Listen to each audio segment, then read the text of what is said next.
Le sommet africain sur l'énergie Mission 300 s'est tenu les 27 et 28 janvier 2025 à Dar es Salaam en Tanzanie. Objectif, garantir l'accès à l'électricité pour 300 millions d'Africains d'ici 2030. Ce sommet a été l'occasion pour 12 pays africains de présenter leurs pactes énergétiques nationaux détaillant leur stratégie d'électrification. Le Bénin a été représenté par la vice-présidente Mariam Tchabi Talata Zime Yerima, accompagnée du ministre d'État chargé de l'économie et des finances Romuald Wadani.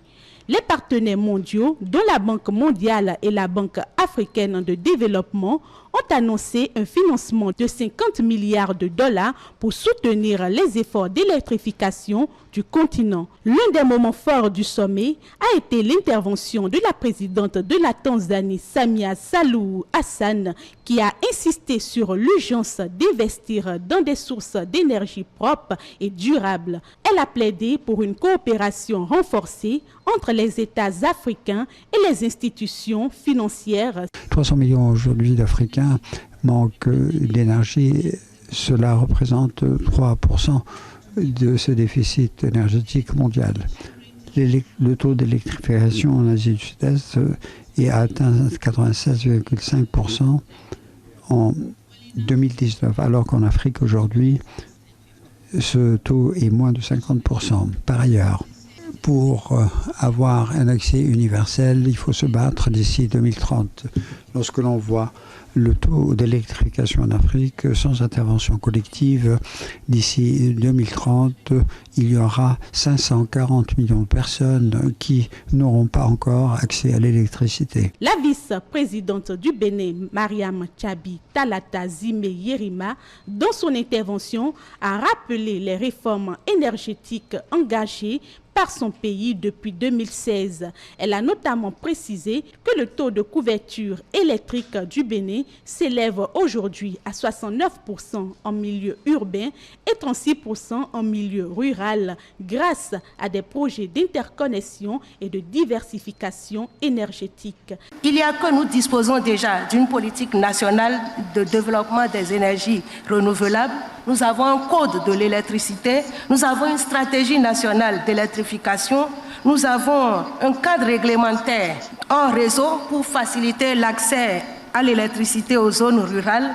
Nous avons une stratégie de raccordement à moindre coût qui permet donc aux populations d'avoir accès à l'énergie. En dehors des projets nationaux, nous sommes en partenariat avec les pays de la sous-région pour le développement de projets d'interconnexion régionale.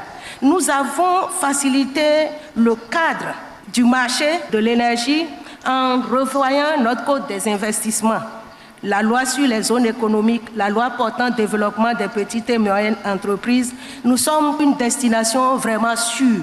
Elle a conclu en appelant les investisseurs à s'intéresser davantage au Bénin, une destination qu'elle qualifie de sûre et prometteuse pour les énergies durables en Afrique de l'Ouest. Parmi ceux qui sont ici, il y a des investisseurs. Nous les invitons à venir s'installer chez nous.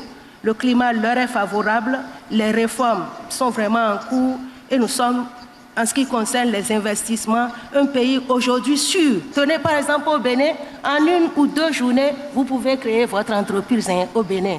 Donc, s'il y a une destination vers laquelle les gens doivent se ruer, c'est la destination Bénin. Ce n'est pas la première fois que le Bénin participe à une rencontre de haut niveau à Dar es Salaam. En 2023 déjà, lors du sommet sur le capital humain, la vice-présidente Mariam Tchabi Talata avait défendu la nécessité d'un cadre attractif pour les investissements privés en faveur de l'éducation et de la formation. Le sommet africain sur l'énergie Mission 300 a donc posé les bases d'une transformation énergétique pour l'Afrique.